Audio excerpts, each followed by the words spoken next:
Hello दोस्तों। सबसे पहले मैं आपसे रिक्वेस्ट करना चाहती हूँ कि वीडियो देखने के बाद सब्सक्राइब ज़रूर कर लीजिएगा।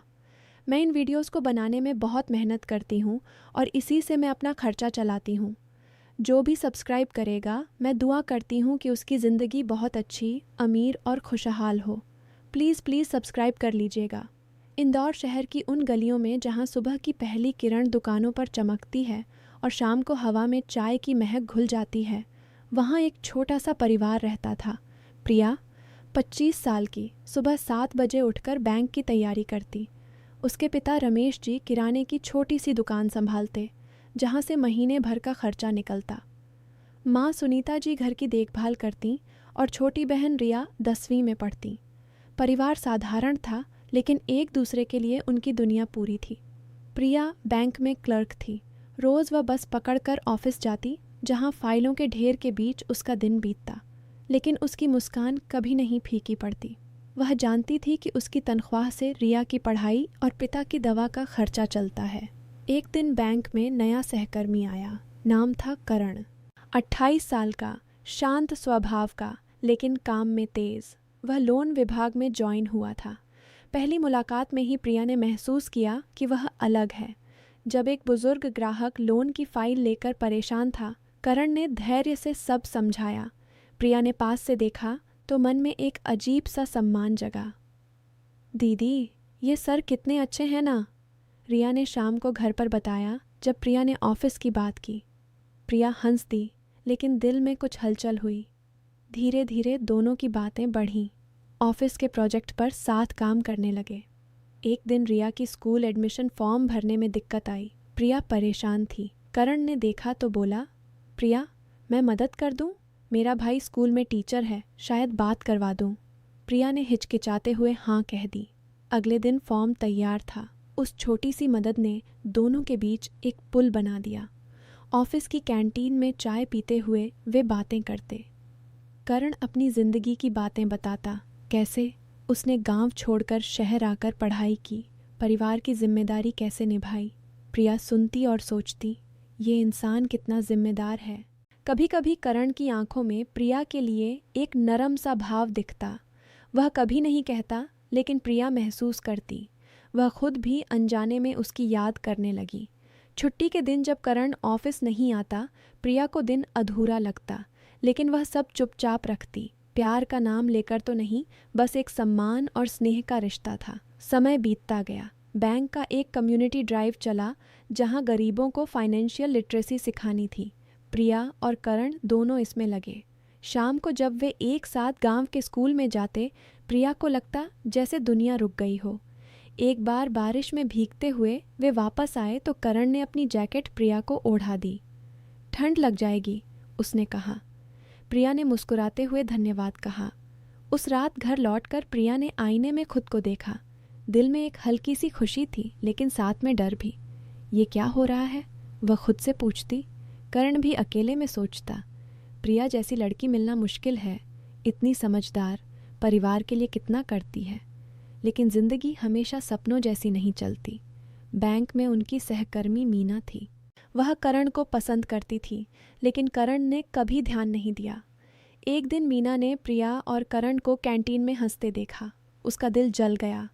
रात को उसने व्हाट्सएप पर एक पुराना चैट एडिट किया। करण और प्रिया का प्रोफेशनल मैसेज था, जिसमें लोन की बात हो रही थी, लेकिन मीना ने उसमें कुछ लाइनें जोड़ दीं। आज शाम 5 बजे पार्क में मिलते हैं, कोई नहीं देखेगा। साथ में एक पुरानी फ़ोटो एडिट करके लगाई, जहां दोनों साथ दिख रहे थे। फिर उसने उसे अपने कुछ दोस्तों के ग्रुप में भेज दिया। देखो, ये दोनों क्या कर रहे हैं, बैंक में इतना प्यार व्यार। अफवाह की आग तेज़ी से फैली। अगले दिन प्रिया के घर फ़ोन आने लगे। रिश्तेदार पूछ रहे थे, प्रिया, तुम्हारी बातें सुनकर क्या हो रहा है? इज्जत का सवाल है। सुनीता जी ने फ़ोन रखा तो आंखों में आंसू थे। बेटी, ये क्या है? लोग कह रहे हैं तुम किसी लड़के के साथ घूमती हो। हमारा मोहल्ला क्या सोचेगा? प्रिया ने साफ साफ बताया, माँ, ये सब झूठ है, हम सिर्फ काम की बात करते हैं। लेकिन रमेश जी का चेहरा उतर गया। उनकी तबीयत पहले से ही ठीक नहीं थी, हाई ब्लड प्रेशर। इस खबर ने उन्हें और परेशान कर दिया। प्रिया, तुम्हारी वजह से हमारी इज्जत पर धब्बा लगेगा, उन्होंने कहा। प्रिया का दिल टूट गया। वह जानती थी कि उसने कुछ गलत नहीं किया, लेकिन अफवाह ने सब बदल दिया। कार्यालय में भी माहौल बिगड़ गया। लोग फुसफुसाने लगे। प्रिया का बॉस ने भी पूछ लिया, क्या बात है, तुम्हारी इमेज खराब हो रही है। करण को भी उसके घर से फ़ोन आया। उसके चाचा ने कहा, करण, शहर में नाम कमाने आए हो या लड़कियों के चक्कर में? करण ने प्रिया को मैसेज किया, प्रिया, ये सब झूठ है, मैं जानता हूँ, लेकिन अब क्या करें? प्रिया ने जवाब दिया, करण, मुझे डर लग रहा है, पापा की तबीयत खराब हो गई है। उस रात प्रिया ने रिया को रोते देखा। दीदी, स्कूल में बच्चे ताने मार रहे हैं। प्रिया ने बहन को गले लगाया, लेकिन खुद के आंसू थाम न सकी। अगले कुछ दिन और मुश्किल थे। रमेश जी को सीने में दर्द हुआ। डॉक्टर ने कहा, स्ट्रेस है, हार्ट की दवा बढ़ानी पड़ेगी। अस्पताल का बिल हज़ारों का था। प्रिया की तनख्वाह से मुश्किल से निकलता। बैंक में अफवाह की वजह से उसकी प्रमोशन की फाइल अटक गई। करण ने प्रिया को मदद का ऑफ़र किया, लेकिन प्रिया ने मना कर दिया। करण, अब लोग और क्या कहेंगे? दोनों के बीच का वो स्नेह अब शक में बदलने लगा। प्रिया सोचती, क्या करण ने किसी को बताया या मैंने ही गलती की? करण भी रातों को सो नहीं पाता। मैंने प्रिया को कभी गलत इरादे से नहीं देखा, फिर ये सब क्यों? एक शाम मीना ऑफिस में अकेली थी। करण ने उसे बुलाया, मीना, ये स्क्रीनशॉट तुमने भेजे हैं ना? मीना पहले तो इनकार किया, लेकिन करण ने सबूत दिखाए। IP address, edited time stamp. Meena का चेहरा सफ़ेद पड़ गया। मुझे माफ़ कर दो करण, मैं जल गई थी। तुम प्रिया के साथ हंसते थे, मुझे बुरा लगा। मैंने सोचा था बस थोड़ा डराऊंगी। करण गुस्से में था, लेकिन उसने कहा, मीना, तुमने सोचा भी नहीं कि इसकी कितनी बड़ी कीमत कोई चुकाएगा। प्रिया का परिवार, उसकी बहन, उसके पिता की सेहत। तुमने एक झूठी अफवाह से सब बर्बाद करने की कोशिश की। करण ने सबूत प्रिया को दिखाए। प्रिया रो पड़ी। करण, मुझे लगा मैंने सोचा था शायद तुम। करण ने उसका हाथ थामा। पहली बार। प्रिया, मैं तुम्हें कभी धोखा नहीं दूंगा। हमने जो बनाया है वो सम्मान पर टिका है। अब हम साथ लड़ेंगे। दोनों ने फैसला किया कि सच्चाई बाहर लाएंगे।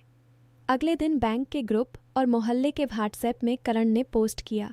मीना का कबूलनामा, असली चैट, सब लोगों ने पढ़ा तो हैरान रह गए। रमेश जी अस्पताल के बेड पर लेटे थे। जब प्रिया ने सब बताया, उनके आंसू बह निकले। बेटी, मैंने तुम पर शक किया, माफ़ कर दो। सुनीता जी ने प्रिया को गले लगाया। हमने सोचा था इज्जत चली गई, लेकिन सच्चाई हमेशा जीतती है। मीना भी प्रिया के घर आई। उसके हाथ कांप रहे थे। प्रिया दी, मैंने बहुत बड़ी गलती की, तुम्हारे परिवार को तकलीफ़ दी। मैं कल से नौकरी छोड़ रही हूँ, लेकिन पहले माफ़ी मांगना चाहती हूँ। प्रिया ने उसे गले लगाया। मीना, तुमने सबक सीख लिया, अब आगे कभी किसी की ज़िंदगी मत बिगाड़ना। करण के परिवार ने भी सच्चाई जान ली। उसके पिता ने कहा, बेटा, प्रिया जैसी लड़की घर लाना हमारे लिए सम्मान की बात होगी, लेकिन पहले उसके परिवार से बात करो। दोनों परिवारों की मुलाकात हुई। रमेश जी ने कहा, करण, तुमने हमारी बेटी का साथ दिया, हम तुम्हें अपना बेटा मानेंगे। प्रिया और करण की शादी की बात पक्की हुई, लेकिन करण ने फैसला किया कि वह दिल्ली का बड़ा ऑफर ठुकरा देगा। प्रिया, तुम्हारा परिवार यहाँ है, मैं यहाँ क्लिनिक खोलकर काम करूँगा, हम साथ मिलकर सब संभालेंगे। प्रिया की आंखों में खुशी थी। कुछ महीने बाद जब प्रिया और करण की शादी हुई, मोहल्ले में खुशी का माहौल था। रिया स्कूल में अब गर्व से कहती, मेरी दीदी और जीजू ने सबको सिखा दिया कि झूठ कितना खतरनाक होता है। रमेश जी की तबीयत सुधर गई। उन्होंने दुकान थोड़ी बड़ी की। सुनीता जी अब प्रिया को देखकर कहती, बेटी, तुमने हमें सिखाया कि विश्वास बिना रिश्ता अधूरा है। इस कहानी से हमें ये सीख मिलती है कि आज के डिजिटल ज़माने में अफवाहें कितनी तेज़ी से फैलती हैं। एक छोटी सी झूठी स्क्रीनशॉट या एडिटेड मैसेज किसी की पूरी ज़िंदगी बर्बाद कर सकती है, लेकिन सच्चाई, विश्वास और परिवार के साथ खड़े रहने से हर मुश्किल पार हो जाती है। जो गलती करते हैं उन्हें पछतावा ज़रूर होता है, और अगर वे बदल जाते हैं तो समाज भी उन्हें माफ़ कर देता है। याद रखिए, इज्जत कमाने में साल लगते हैं, लेकिन खोने में पल। अपने रिश्तों में खुलकर बात कीजिए, शक मत कीजिए और दूसरों की भावनाओं का सम्मान कीजिए, तभी ज़िंदगी सच्ची खुशी देगी। आशा करती हूँ आप सभी को ये कहानी पसंद आई। जीवन में कभी भी अफवाहों पर यकीन न करें, अपने दिल की आवाज़ सुनें और परिवार को सबसे ऊपर रखें। Global rise in informal debt networks और पुअर हाउसहोल्ड्स पर उनका आसार आज के ग्लोबल फाइनेंशियल एनवायरनमेंट में एक अजीब और छुपा हुआ फिनोमेनन रैपिडली ग्रो कर रहा है। इनफॉर्मल डेट नेटवर्क्स का राइज। ये नेटवर्क्स, जिसे हम अक्सर शैडो लेंडिंग या इनफॉर्मल क्रेडिट सर्कल्स कहते हैं, फॉर्मल बैंकिंग सिस्टम्स के बाहर ऑपरेट करते हैं और उनका टारगेट अक्सर वो लोग होते हैं जो ट्रेडिशनल फाइनेंशियल सर्विसेज से दूर हैं। पुअर हाउसहोल्ड्स यानी गरीब और वल्नरेबल फैमिलीज़ इस सिस्टम में सबसे ज़्यादा फंस रहे हैं। ये एक ग्लोबल ट्रेंड है जो अफ्रीका, एशिया, लैटिन अमेरिका और इवन डेवलप्ड कंट्रीज़ में भी दिख रहा है और इसके कॉन्सिक्वेंसेस काफ़ी सीरियस हैं। इनफॉर्मल डेट नेटवर्क्स का राइज का मेन रीज़न है फाइनेंशियल एक्सक्लूजन। जब पुअर हाउसहोल्ड्स बैंक्स और माइक्रो फाइनेंस इंस्टीट्यूशंस के लिए एलिजिबल नहीं होते, उनके पास पैसा बोरो करने के लिमिटेड ऑप्शंस बचते हैं। इस गैप को फिल करते हैं local money lenders, micro lenders या इनफॉर्मल कम्युनिटी लेंडर्स। ये लेंडर्स अक्सर डॉक्यूमेंटेशन और क्रेडिट हिस्ट्री की डिमांड नहीं करते और शॉर्ट टर्म लिक्विडिटी प्रोवाइड करते हैं। इनिशियली ये प्रोसेस हेल्पफुल लगता है। अगर कोई हाउस होल्ड इमरजेंसी में होता है, जैसे मेडिकल ट्रीटमेंट, एजुकेशन या अनएक्सपेक्टेड लॉस ऑफ इनकम, तो इनफॉर्मल लेंडर से पैसे लेना कन्वीनियंट और क्विक लगता है। लेकिन प्रॉब्लम तब शुरू होती है जब इंटरेस्ट रेट्स और रिपेमेंट कंडीशंस काफ़ी एक्सप्लॉयटेटिव हो जाते हैं। इनफॉर्मल लेंडर्स अक्सर हाई इंटरेस्ट चार्ज करते हैं जो कि लीगली रेगुलेटेड नहीं होते। Interest rates sometimes 10-20% per month या एनुअली कंपाउंड हो जाते हैं और रिपेमेंट स्केड्यूल्स इतने स्ट्रिक्ट होते हैं कि पुअर हाउसहोल्ड्स पर कंटिन्यूअस प्रेशर बन जाता है। ये सिचुएशन डेट ट्रैप क्रिएट कर देती हैं। एक फैमिली जो इनिशियली छोटी इमरजेंसी के लिए लोन ले रही थी, वो ग्रेजुअली अपने फ्यूचर इनकम्स का ज़्यादा हिस्सा रिपेमेंट में लगाने लगती है और फाइनेंशियल स्ट्रेस और भी बढ़ जाता है। ग्लोबल रिसर्च और रिपोर्ट्स सजेस्ट करते हैं कि इनफॉर्मल डेट नेटवर्क्स का एक्सपेंशन सिर्फ डेवलपिंग कंट्रीज़ तक लिमिटेड नहीं है। इवन डेवलप्ड इकोनॉमीज़ में गिग वर्कर्स और लो इनकम अर्बन हाउसहोल्ड्स को फॉर्मल क्रेडिट एक्सेस नहीं होता और वो payday loans, peer to peer lending apps और अनरेगुलेटेड ऑनलाइन लेंडिंग प्लेटफॉर्म्स की तरफ अट्रैक्ट होते हैं। ये प्लेटफॉर्म्स ट्रांसपेरेंट लगते हैं, लेकिन टर्म्स एंड कंडीशंस काफ़ी कंफ्यूजिंग और प्रेडेटरी होते हैं। मैनी टाइम्स बोरोवर्स को इनिशियली स्मॉल लोन दिखाया जाता है और ग्रेजुअली उन्हें लार्जर रिपेमेंट्स के लिए ट्रैप कर दिया जाता है। एक और डायमेंशन है सोशल प्रेशर और कल्चरल नॉर्म्स का। कई informal debt networks community based होते हैं, जहां लेंडिंग और बोरोविंग सोशली एम्बेडेड प्रैक्टिसेस हैं। जब लोन रीपेमेंट नहीं होता तो बोरोवर पर सोशल शेमिंग, फैमिली टेंशन और समटाइम्स इलीगल कोअर्शन का प्रेशर पड़ता है। पुअर हाउसहोल्ड्स के लिए ये साइकोलॉजिकल बर्डन और फाइनेंशियल एक्सप्लॉयटेशन का कंबाइंड इफेक्ट क्रिएट करता है। बच्चे, विमेन और एल्डरली लोग इस स्ट्रेस का सबसे ज़्यादा इम्पैक्ट फील करते हैं। Particularly women borrowers often informal lenders के लिए कोलैटरल के तौर पर अपने ज्वेलरी, हाउसहोल्ड आइटम्स या इवन लैंड यूज़ करती हैं, जो long term financial insecurity create करता है। इनफॉर्मल डेट नेटवर्क्स के राइज के एक और वजह है डिजिटल फाइनेंशियल सर्विसेज का प्रोलिफरेशन। डिजिटल लेंडिंग ऐप्स और online peer to peer networks ने प्रोसेस ईजी और फास्ट बना दिया है। लोग अपने स्मार्टफोन्स से लोन अप्लाई कर सकते हैं और अप्रूवल विद इन आवर्स मिल सकता है। ये कन्वीनियंस इनिशियली अपीलिंग है, लेकिन अकाउंटेबिलिटी और कंज्यूमर प्रोटेक्शन कम होने के कारण रिस्क भी काफ़ी हाई है। मैनी टाइम्स बोरोवर्स को उनके रिपेमेंट ऑब्लिगेशंस या हिडन फीस का प्रॉपर नॉलेज नहीं होता। इस वजह से डेट और भी अनप्रेडिक्टेबल और एक्सप्लॉयटेटिव हो जाता है। इम्पैक्ट काफ़ी सीरियस है। Poor households informal debt networks के अंडर फाइनेंशियल वल्नरेबिलिटी में फेज रहते हैं। Long term financial stability almost impossible हो जाती है। अगर कोई हाउसहोल्ड इमरजेंसी फेस करता है, जैसे हेल्थ क्राइसिस या जॉब लॉस, तो रीपेमेंट प्रेशर और भी बढ़ जाता है। स्टडीज़ शो करते हैं कि हाई इनफॉर्मल डेट बर्डन का डायरेक्ट लिंक है पुअर मेंटल हेल्थ, मलन्यूट्रिशन और चिल्ड्रन के एजुकेशन ड्रॉप आउट रेट्स के साथ। एक तरफ ये हाउसहोल्ड्स को शॉर्ट टर्म लिक्विडिटी प्रोवाइड करता है, लेकिन लॉन्ग टर्म डेवलपमेंट और सोशल मोबिलिटी को ब्लॉक कर देता है। पॉलिसी और रेगुलेशन के एब्सेंस की वजह से ये नेटवर्क्स कंटिन्यूअसली ग्रो कर रहे हैं। फॉर्मल फाइनेंशियल इंस्टीट्यूशंस के लिए भी ये चैलेंज है, क्योंकि फॉर्मलाइजेशन के बिना poor households consistently exploitative informal loans की तरफ अट्रैक्ट होते हैं। अगर गवर्नमेंट्स और इंटरनेशनल ऑर्गेनाइजेशंस प्रोएक्टिव इंटरवेंशंस न करें तो इनफॉर्मल डेट नेटवर्क्स और कॉम्प्लेक्स और ओपाके हो जाएंगे और ग्लोबल इनइक्वालिटी और भी डीपन हो जाएगी। कुछ इनिशिएटिव्स ये इशू एड्रेस कर रहे हैं। Micro finance institutions, community credit cooperatives और फाइनेंशियल लिटरेसी प्रोग्राम्स ने अवेयरनेस क्रिएट किया है और लो इनकम हाउसहोल्ड्स को सेफर ऑल्टरनेटिव्स प्रोवाइड किए हैं। डिजिटल लेंडिंग रेगुलेशंस और कंज्यूमर प्रोटेक्शन लॉज भी ग्रेजुअली इम्प्लीमेंट हो रहे हैं, लेकिन एनफोर्समेंट और रीच अभी लिमिटेड है। लॉन्ग टर्म सॉल्यूशन सिर्फ रेगुलेशन नहीं, बल्कि फाइनेंशियल इंक्लूजन और सस्टेनेबल इनकम जनरेशन अपॉर्चुनिटीज़ के थ्रू पॉसिबल है।